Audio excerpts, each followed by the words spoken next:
Good evening. I'm your host, Karen Hudes, in this series on the network of global corporate control. Carmen Stanley is a little bit under the weather, and therefore it's Mo Jackson who's in the control booth, and Mark Leake is helping him on audio. I've got a cold too, but hopefully we'll be able to manage. The network of global corporate control is a big conglomerate that owns and controls many companies on the capital markets and issues the world's paper currencies.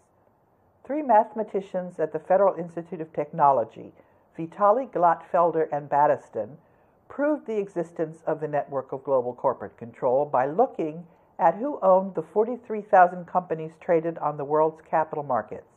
They found that the same directors were appointed to the boards and that the network of global corporate control had done this so that they exercised 10 times the control that they were actually entitled to. Today's program is about local currencies and how you can help your own community establish this and bring prosperity to your own doorstep. But before we turn to local currencies, I'm going to bring you up to speed on where we stand in the global currency reset, which is how the people on this planet, all working together, have brought the network of global corporate control under control. The global currency reset is replacing paper currencies in a two-step process. First, the paper currencies issued by the private central banks at the very center of the network of global corporate control are getting replaced by paper currencies issued by the treasury departments of the various countries. It's a chicken and egg proposition because that sneaky network of global corporate control had taken over the country's governments in a corrupt procedure that they didn't think we would find out about.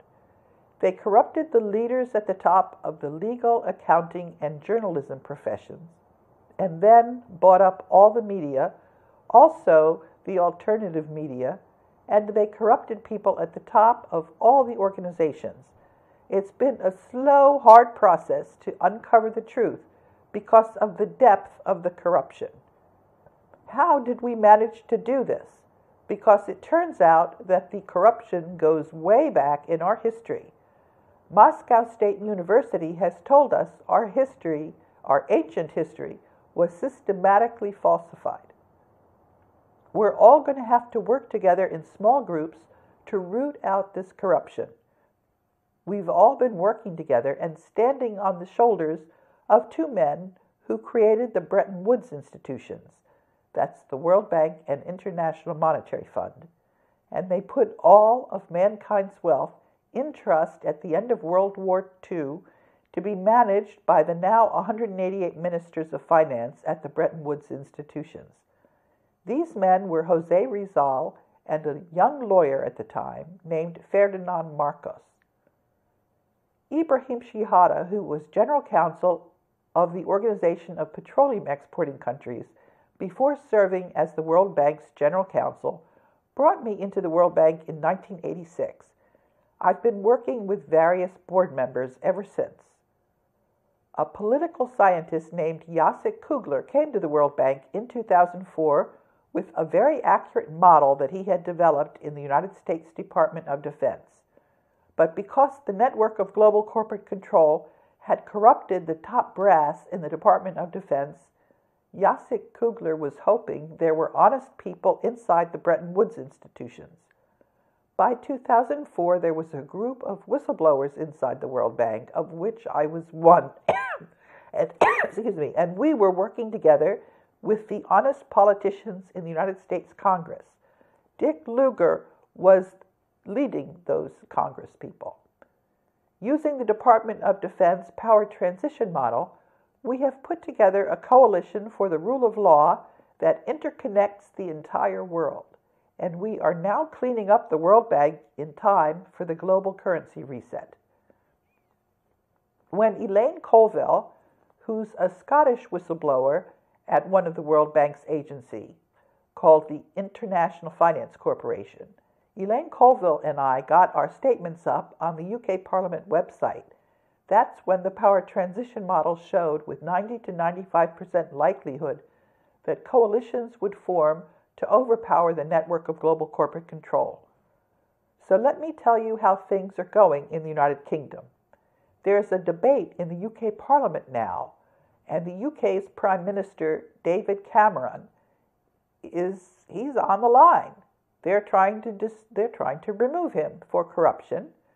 And the United Kingdom Controller of the Exchequer, George Osborne, is also being accused of corruption, and they're being questioned in the UK Parliament. 4 members of Parliament asked George Osborne about where the United Kingdom's monetary gold reserves are, and Osborne simply stonewalled.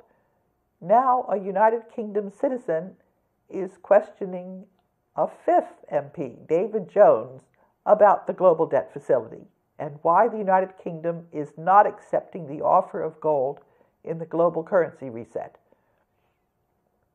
And there was a discussion in the Mirror about this, and we've been calling them into question since they're leaving out the real issues in the debate.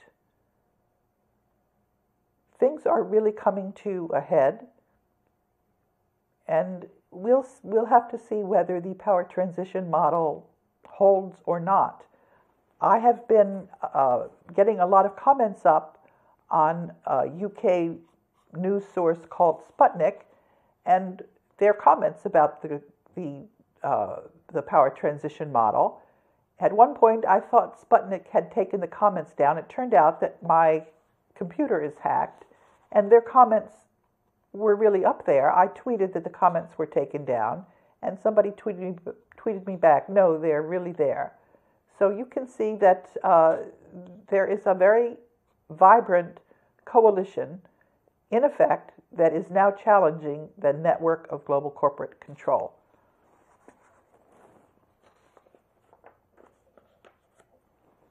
The network of global corporate control is doing everything it knows how to try and steal the assets in the global debt facility. They bought up all the media. They co-opted most, but not all, fortunately, of the lawyers, and the same thing for the journalists. That's what this series is about. Today's program is about local currencies and how you can help your own community establish this and bring prosperity to your own doorstep.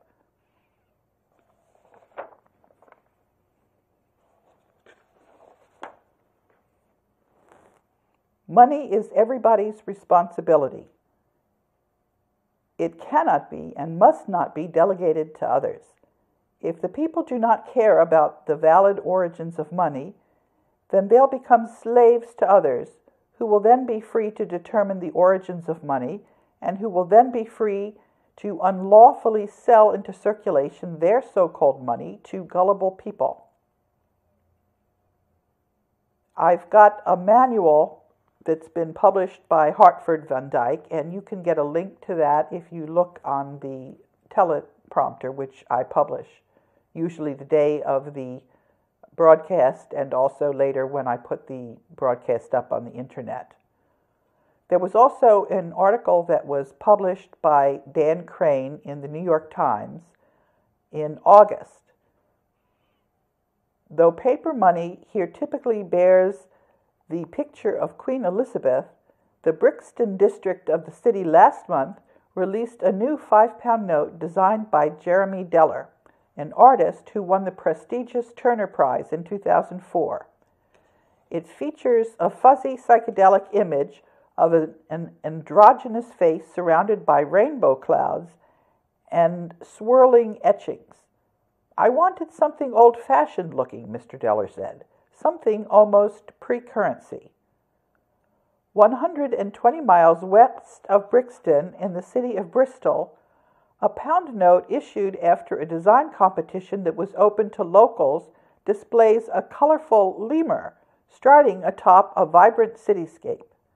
The back has magenta, hand-cut stencil illustrations of accomplished denizens, including the author J.K. Rowling and Dr. Elizabeth Blackwell, the first woman to receive a medical degree in the United States.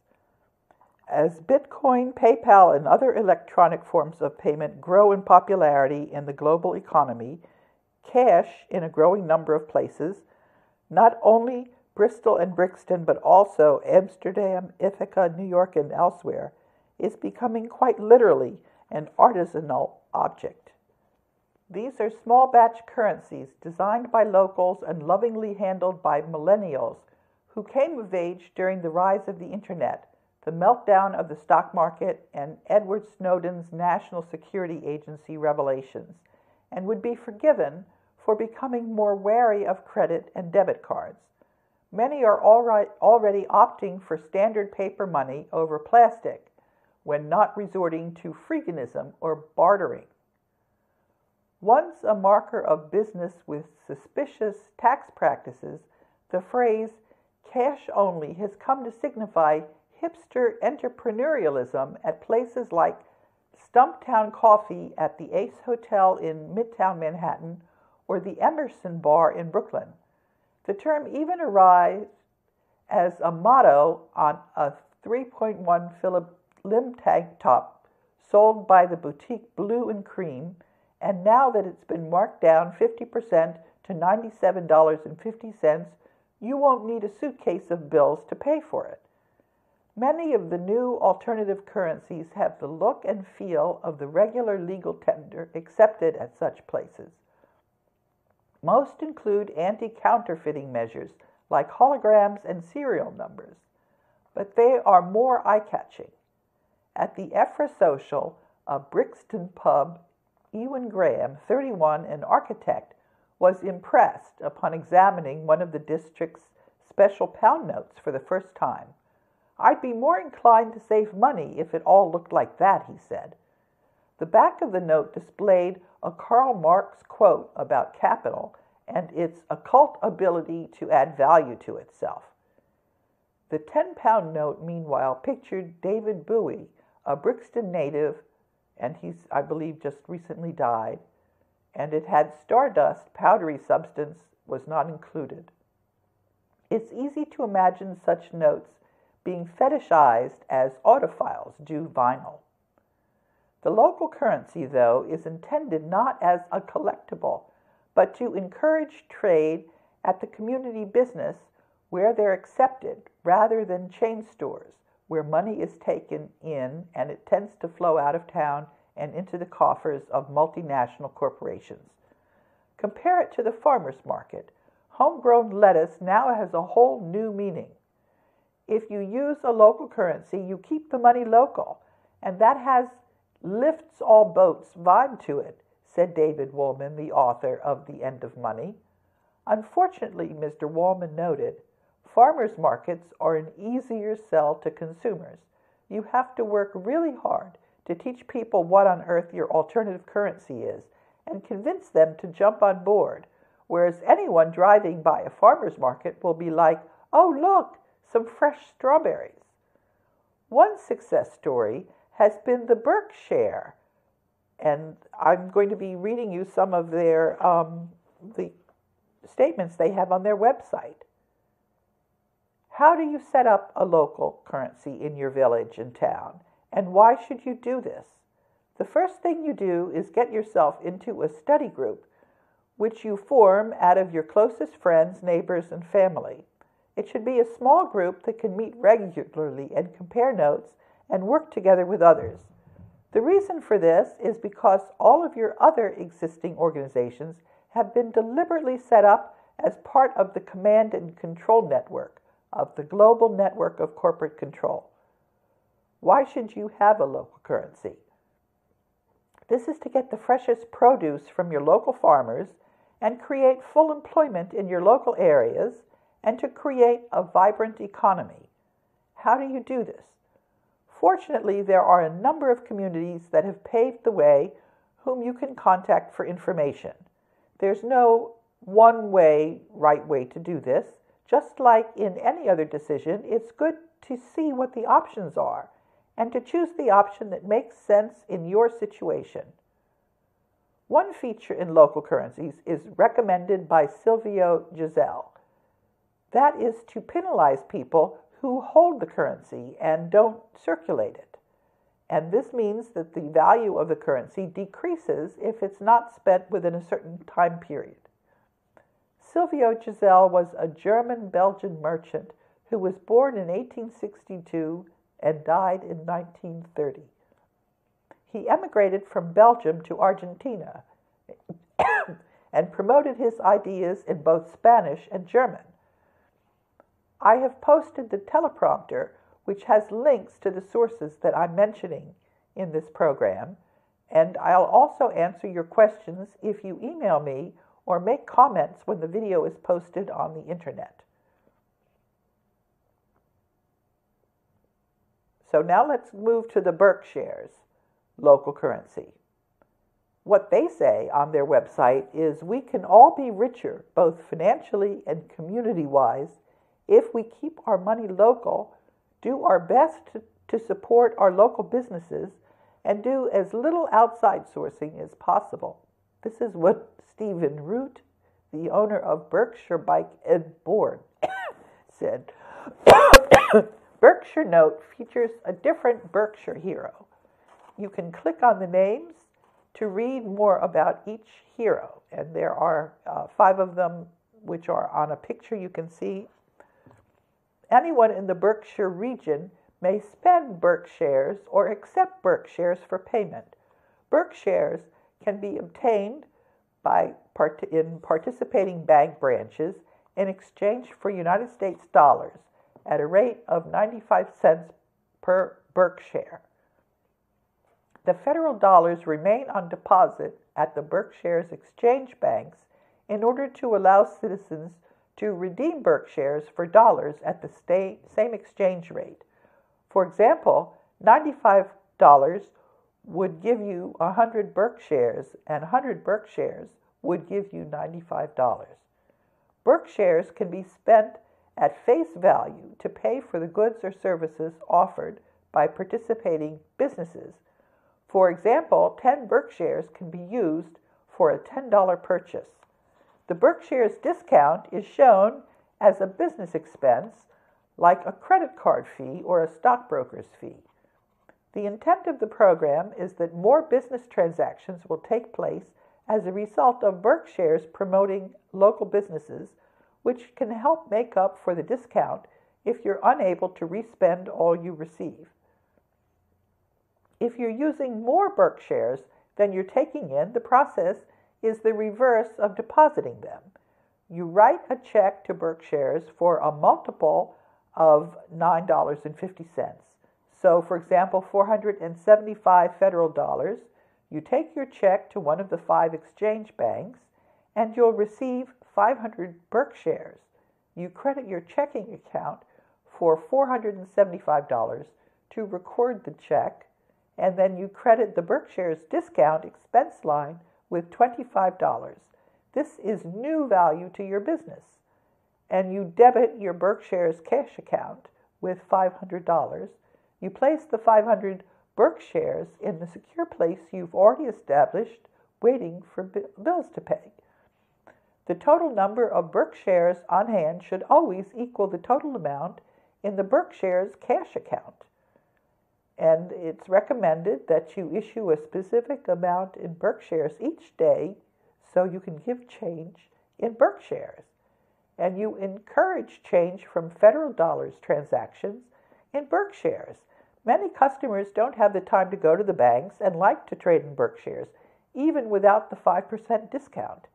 And you keep enough Berkshires on hand in a secure location to pay your bills, and you have to pay your bills, obviously, with the merchants who accept them.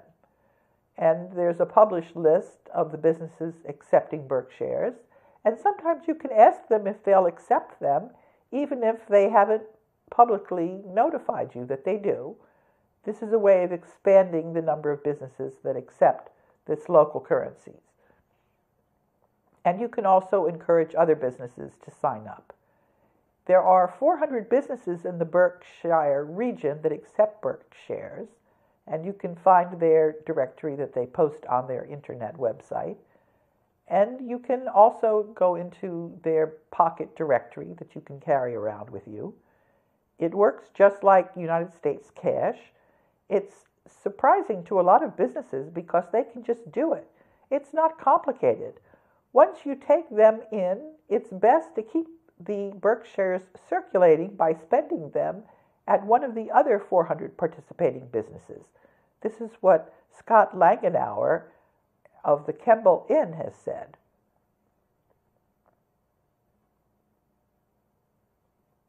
If you or a business owner in the Berkshire region, Berkshires, they exist to support businesses like yours. They keep our money circulating locally from hand to hand, prioritizing local trade and production, and minimizing the money that leaks out of the local economy to credit card companies, outside suppliers, and gigantic banks. And Berkshires Incorporated is here to help promote your business as a special part of the Berkshire business community. Compared to large national or multinational corporations, locally owned businesses contribute more to the local and state tax base. They provide better and more stable employment opportunities, especially for youth, and they're more likely to purchase from other local businesses. Businesses such as yours therefore play an essential role in sustaining and enriching the vitality of our community. Why accept Berkshires? Businesses that accept Berkshires distinguish themselves in the eyes of consumers as locally owned and community-minded. Businesses benefit from increased patronage, free listing on the Berkshires website, and that the website gets 110,000 views per year, and free listing in the Berkshires directory, which is distributed to Berkshires exchange banks, and promotion in Berkshires ads in local newspapers, radio, and other public venues, and national and international press coverage brought to the region by Berkshires. By accepting Berkshires, merchants are helping to establish markets for locally made products, providing an incentive for the growth of home-based industries, and creating opportunities for high-quality employment and business startups in the region. And this is a question for people, obviously, who are living in the Berkshires area. How do I start accepting Berkshires? If you're a business owner in the Berkshire region and would like to sign up to accept Berkshires and to receive a free directory listing and free advertising in their materials, please fill out all applicable fields in an online form. It's easy and it's free. The information you enter will be added to the Berkshires directory. Your business information will be listed on our web directory, in future printed materials, and in our print advertising. Please mark as private any contact information which you would prefer not to make public. By registering for listing in the Berkshires directory, a business is agreeing to accept Berkshires for full or partial payment for its goods and services. Berkshires Incorporated reserves the right to edit or select entries, and they send the confirmation of the listing by email. And one of the things that they do is they support community industry. The local currency comes out of a long history of experimentation with local currency and models for increased economic self-reliance in the Berkshires. Here are some examples of currencies used in the early 1990s. Deli dollars were issued by deli owner Frank Tortoriello to finance the move of his business from one location to another.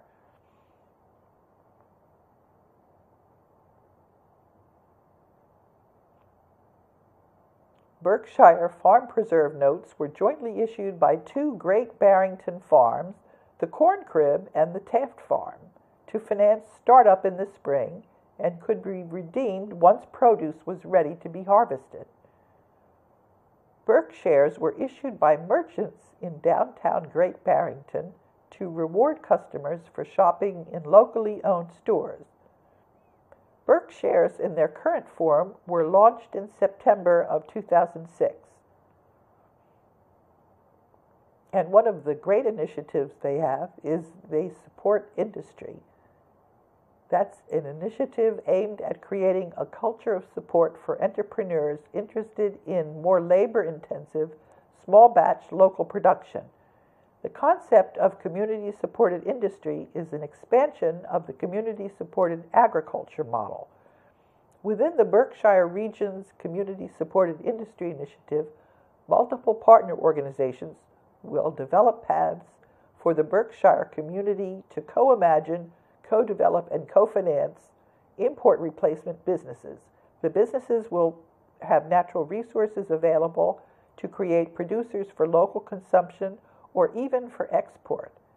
And there's an introduction to the concept of import replacement.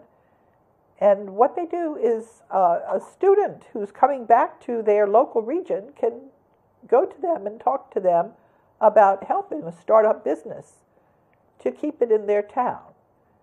It's a way to put the money in the Berkshires where their mouth is. And it does affect your wallet when the money leaves town. This is what Eric Wilska said of the Book Loft. The success of Berkshires is in the hands of the local community, literally. The simplest and most important way to get involved is to exchange some federal money for Berkshires and start using them. Educate yourself by downloading the Berkshires Basics PDF. Now, this is an example. There's nothing to stop you in your local area from getting together with businesses and starting to produce your own local currency. It's not that difficult, really. There are a number of communities that are doing this all over the world, in the UK, and we've got materials that you can consult. It's a great way to volunteer your time. There are other ways to do it, and these are described in a book issued in the United Kingdom called Local Money. And this draws on the long history of local currencies, from local exchange trading schemes and time banks to paper currencies such as Ithaca hours and German regional currencies, which circulate between local businesses as an alternative to their losing trade to the big box retailers. The story ends in the development of the first transition currencies and the Totnes, Lewes, Stroud, and Brixton pounds. And what do governments say about local currencies? I've got a link showing what the United Kingdom says. Those scammers who charge interest on bogus country debt and who are poised through their quantitative easing to plunge the entire world into another dark ages have this to say. Nonetheless, consumers should be aware that local currency instruments do not benefit from the same level of consumer protection as banknotes. Right. Thank you for listening to another segment of the Network of Global Corporate Control. We've been talking about the local currencies and the way that communities are taking ownership for their people's employment, economic fate, and general well-being. Local currencies are the most important part of the global currency reset because they set a healthy standard and provide the foundation and essential building block for a clean financial system. Until next week, I'm your host, Karen Hudes.